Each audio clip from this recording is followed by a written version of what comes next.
주옵소서.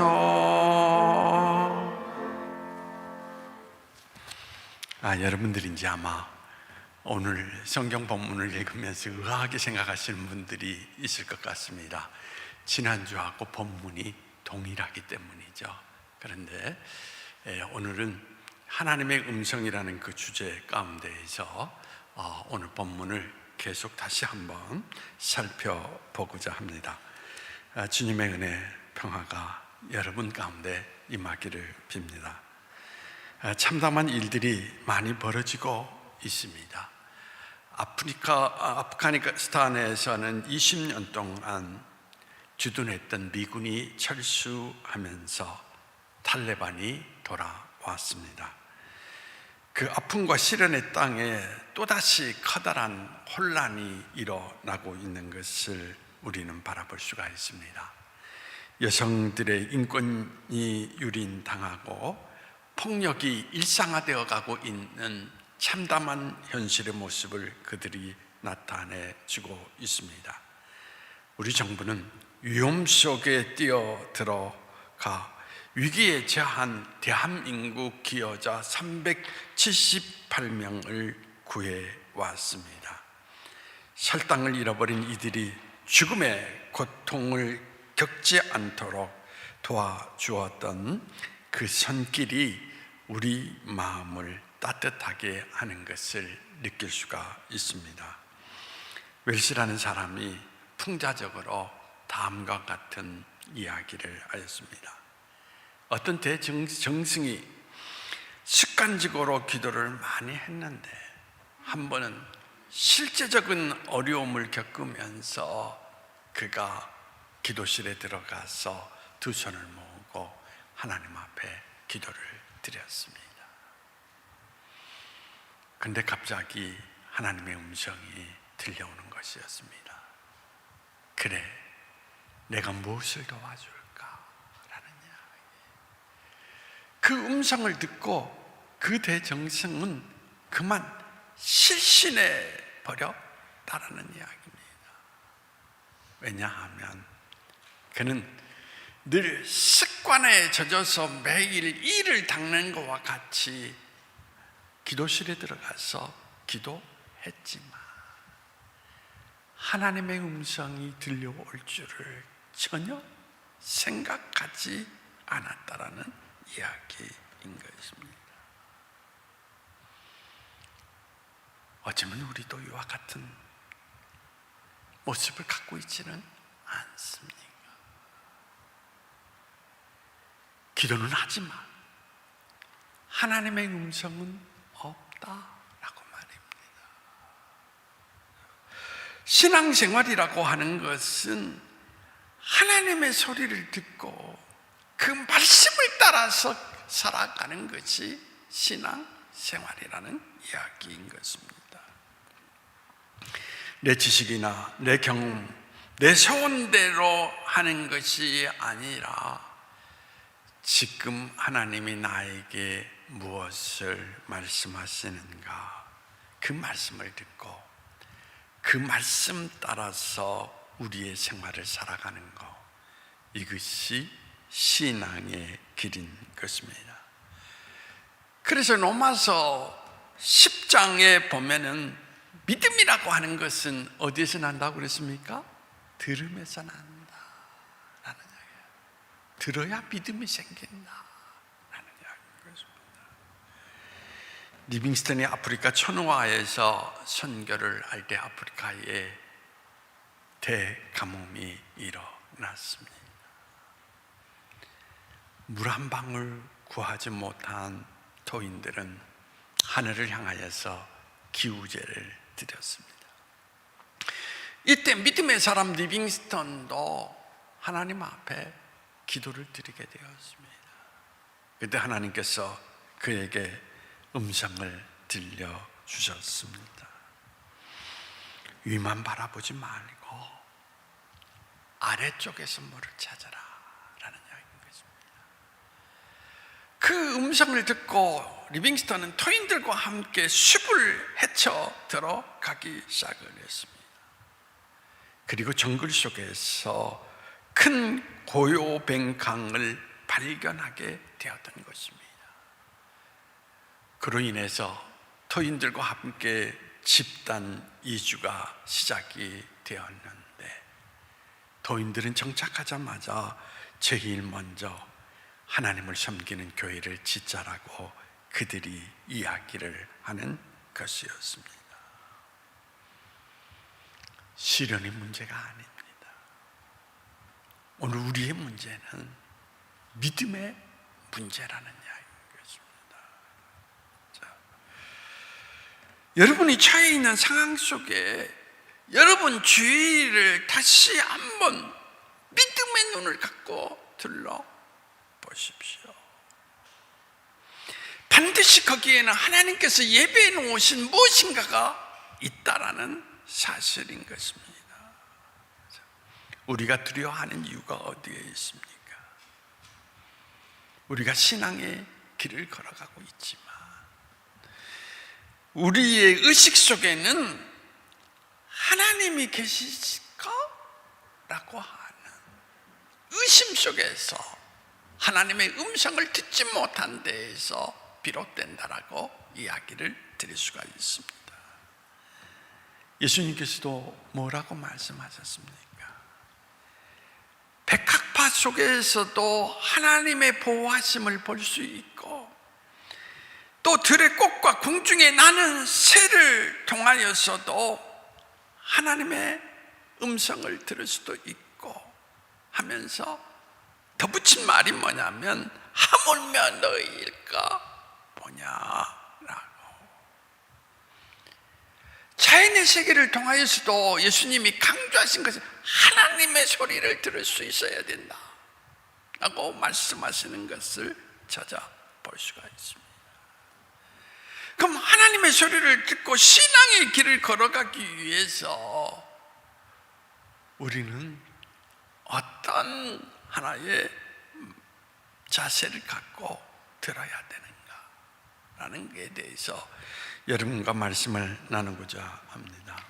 첫째로, 여러분, 하나님께서는 역사를 통하여서 소리를 듣게 하신다라는 것, 그것을 우리는 기억해야 합니다.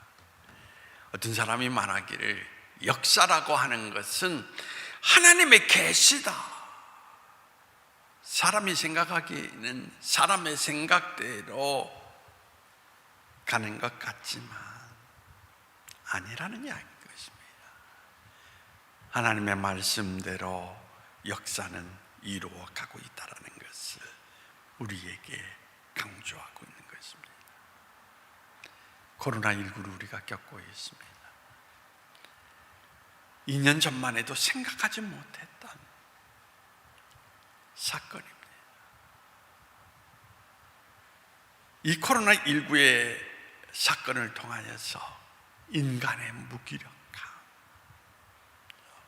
좀 더 이야기한다면 이제 우리는 어디를 향하여서 갈까? 갈 곳을 잃어버린 인간의 모습을 찾아볼 수 있습니다. 결국 우리가 가야 될 곳이 어디입니까? 하나님이라는 것을 고백하지 않을 수가 없습니다. 현명한 사람은 언제나 소리를 듣지만 미련한 사람은 소리를 듣지 못한다라는 이야기인 것입니다. 우리는 역사를 통하여서 하나님이 경고하시는 말씀을 들을 수 있어야 되는 것입니다. 코로나19와 같이 이 사건을 통하여서 여러분, 하나님이 여러분을 향해서 무엇을 말씀하시는지, 또한 역사의 세계를 통하여서 우리는 소망의 이야기를 들을 수가 있어야 하는 것입니다. 이사야서 마지막 부분, 우리에게 위로와 소망을 주시는 말씀, 이사야서 43장, 너는 두려워하지 말라. 내가 너를 구속하였고 내가 너를 지명하여 불렀나니 너는 내 것이라. 내가 물 가운데 지날 때에 내가 함께 할 것이라. 강을 건널 때에 물이 너를 침몰하지 못하리니 내가 불 가운데 다닐지라도 내가 타지 아니하리라고 말씀하셨습니다. 하십니다. 이 말씀을 통하여서 오늘 팬데믹 시대를 겪고 있는 우리는 무슨 말씀을 들을 수 있습니까? 소망의 말씀을. 왜 그렇습니까? 불 가운데 다닐지라도 내가 탄지 아니하리라. 역사 속에서 인간의 과거만 보지 마시고 현실 속에서 지금 말씀하시는 하나님의 소리를 들을 수 있을 때에 우리는 바른 삶의 길을, 바른 신앙의 길을 걸어갈 수가 있게 된다는 이야기인 것입니다. 또한 예언자들을 통하여서 말씀하시는 하나님의 소리를 들을 수가 있습니다. 히브리서 1장 1절 2절에서 옛적의 선지자들로 여러 부분과 여러 모양으로 우리 조상들에게 말씀하신 하나님이 모든 날 마지막에 아들로 우리에게 말씀하셨으니 아들은 만유의 후사로 세우시고 또 저로 말미암아 모든 세계를 지으셨느니라 라고 말씀하셨습니다. 히브리서에서 강조하는 게 뭐냐? 예언자들을 통해서 우리는 말씀을, 하나님의 음성을 들어야 된다는 것을 강조하고 있는 것을 찾아볼 수가 있습니다. 작곡가 핸델은 한때 철저한 실패자였습니다. 실패를 거듭받은 나머지 그의 몸은 전신 마비가 되었습니다. 하루는 그의 선배 작곡가 차펠로라는 사람이 그를 찾아와서 마비가 된 그를 등에 업고 목욕탕에 들어갔습니다.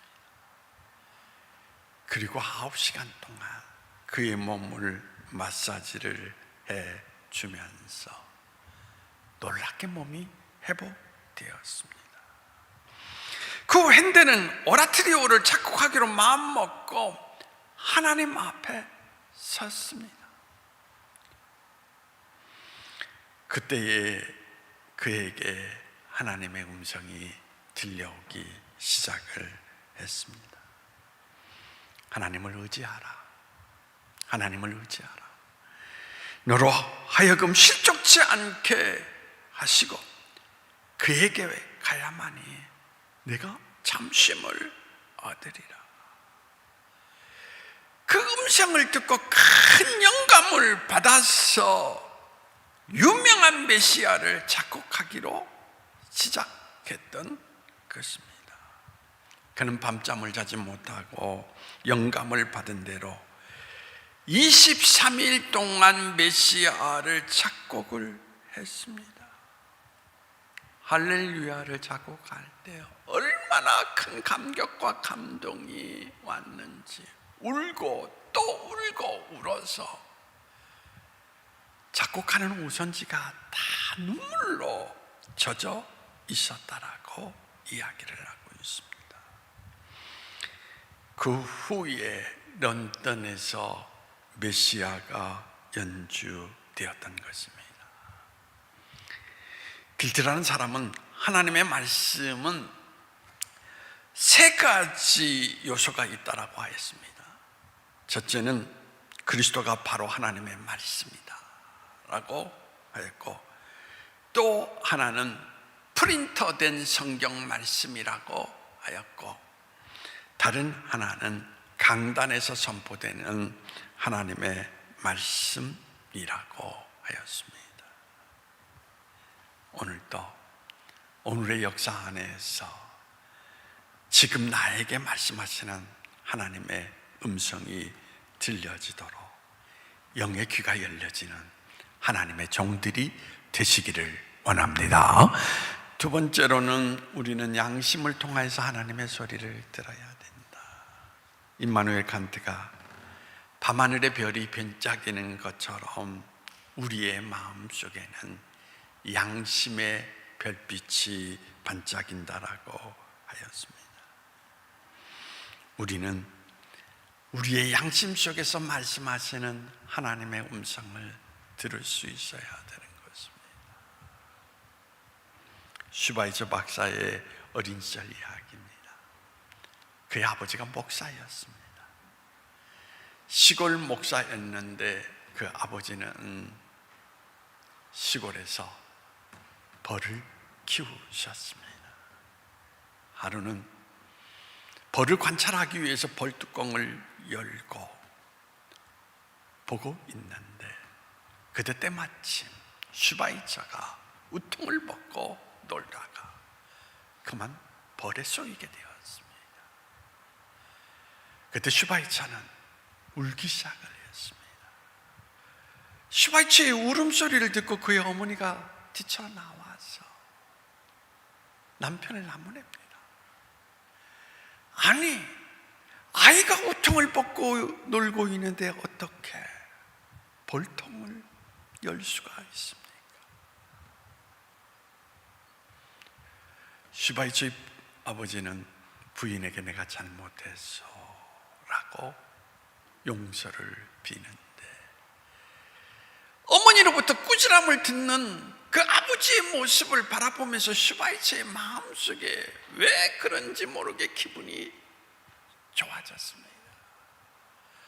그래서 그 모습을 즐기려고 하는 마음 가운데 더 크게 울자 어머니의 소리는 더 커지기 시작을 했습니다.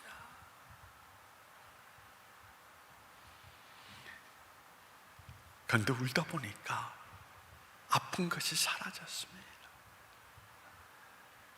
그때 갑자기 마음속에 음성이 들려왔습니다. 이제 그만해라, 이제 그만해라 라고 말해요. 슈바이처는 훗날 마음속에 들려왔던 근대적인 음성, 양심의 음성을 하나님의 음성이었다라고 고백을 하고 있는 것을 찾아볼 수가 있습니다. 양심은 하나님이 주시는 판단력이요 지성이며 인간적인 것이 아닌 하나님의 음성이라는 이야기인 것입니다. 양심의 소리를 들을 수 있느냐 없느냐 하는 것은 마음이 청결하느냐 하지 못하느냐의 여부에 달려 있다라고 이야기를 드릴 수가 있습니다. 오늘도 여러분의 마음속에 들려주시는 하나님의 음성을 들으십시오. 오늘의 신앙인들의 가장 안타까운 점은 양심이 죽었다라는 것입니다. 특별히 신앙의 길목 속에서 여러 가지의 모습을 드러내고 있는데 양심이 죽어서 자기 모습을 꾸미고 살아가는 많은 신앙인의 모습 가운데에서 절박한 사실은 교회가 죽어가고 있다는 사실인 것입니다.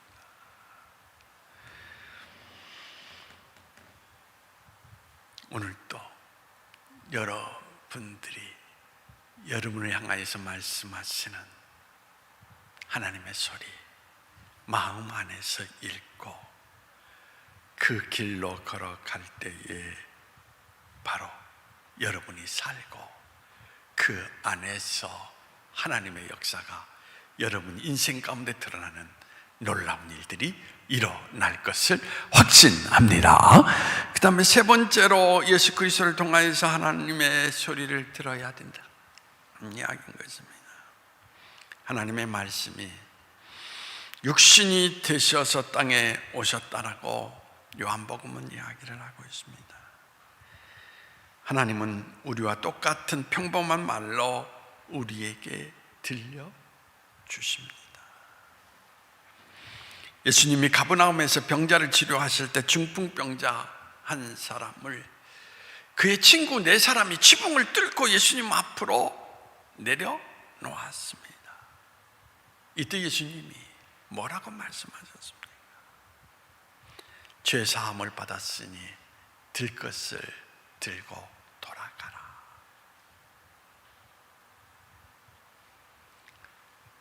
이 사건을 여러분 잘 음미해 보십시오.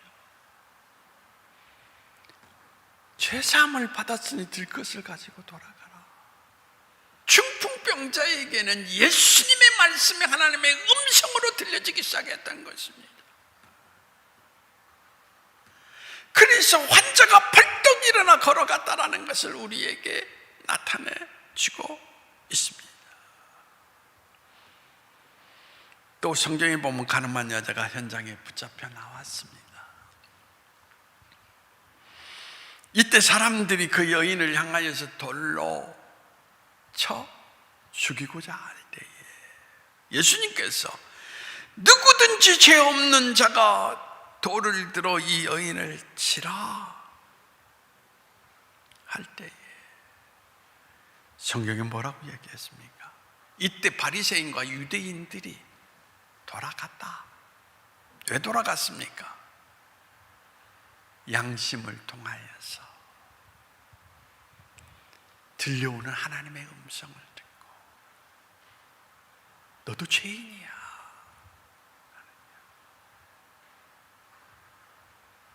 성경을 읽어보십시오. 바리새인이 얼마나 악한 사람입니까? 근데 그냥 돌아가겠습니까? 그냥 하나님의 음성이 들려온 것입니다. 여기서 우리가 알아야 될 것은 하나님의 음성이 들려질 때 우리의 인생은 새롭게 시작할 수 있다는 것입니다. 하나님의 음성을 듣지 못하면 우리 인생은 전혀 새로워질 수가 없다라는 것, 그것을 우리에게 나타내 주고 있다는 것입니다. 한나의 몸에서 태어난 어린 사무엘이 엘리를 도와서 성전 속에 머물고 있었죠. 갑자기 사무엘에게 음성이 들려옵니다. 사무엘아, 사무엘아. 그 소리를 듣고 그는 선지자 엘리가 부르는 소리인 줄 알고 나아가서 왜 부르셨습니까? 라고 이야기했더니 나는 그런 적이 없다. 그 이후에 2번이나 더 들려오게 됩니다. 엘리는 사무엘을 지도합니다. 그건 하나님의 음성이다. 그 소리를 듣고 사무엘은 주여 내가 여기 있나이다 말씀하옵소서. 그 소리를 듣고 사무엘의 인생의 새로운 역사가 시작된 것을 우리는 성경을 통하여서 찾아볼 수가 있습니다. 오늘 성경 본문 가운데에서 양은 목자의 음성을 듣는다라고 하였습니다. 들어야 그의 인도함을 받고 그리고 그가 생명의 문을 드나들면서 꼴을 얻는다라는 것을 강조하고 있습니다.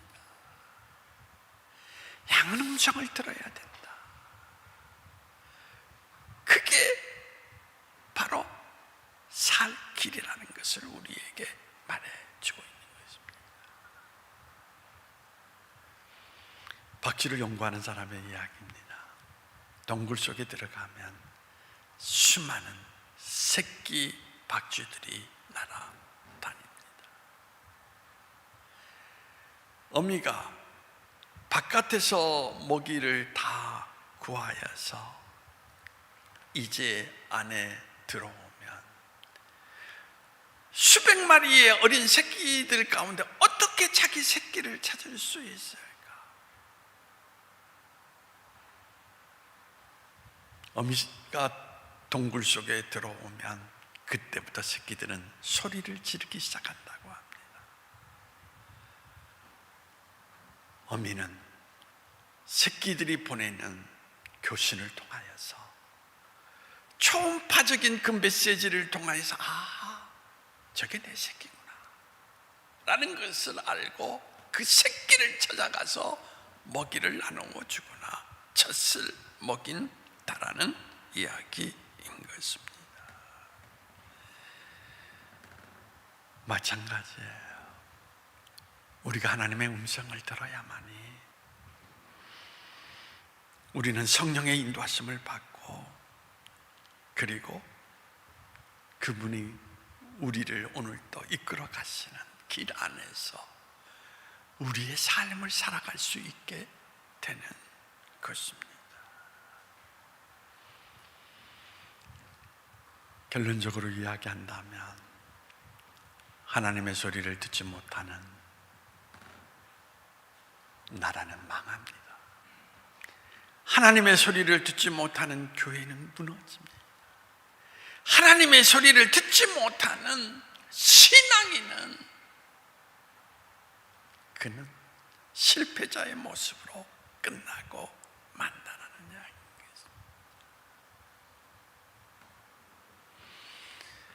어제도 이 설교를 준비하면서 교회가 지나온 37년간의 일들을 많이 생각해 봤습니다.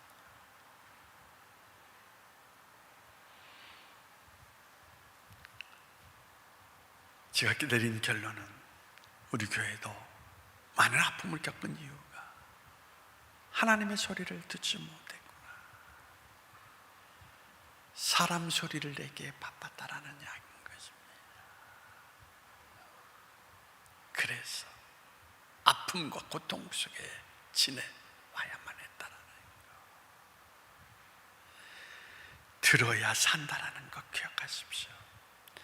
들어야 새롭게 시작할 수 있다라는 거 기억하십시오. 오늘도 역사 속에서 지금 말씀하시는 하나님의 소리를 들으시기를 바랍니다. 양심을 통하여서 말씀하시는 예수님의 소리를 들으시기를 바랍니다. 더 나아가서 말씀을 통하여 말씀하시는 예수님의 목소리를 들으심으로 말미암아 여러분의 영혼이 살고 삶이 하나님의 인도하심 속에서 놀라운 역사를 일으켜 나갈 수 있는 하나님의 종들이 되시기를 원합니다. 자, 기도하시겠습니다. 들어야 산다 라고, 양은 목자의 음성을 듣고 걸어간다. 거기에 신앙의 진정한 길이 있다라고 말씀하시는 주님의 음성을 듣습니다. 주님, 오늘 우리의 영의 귀를 열어 듣게 하심으로 말미암아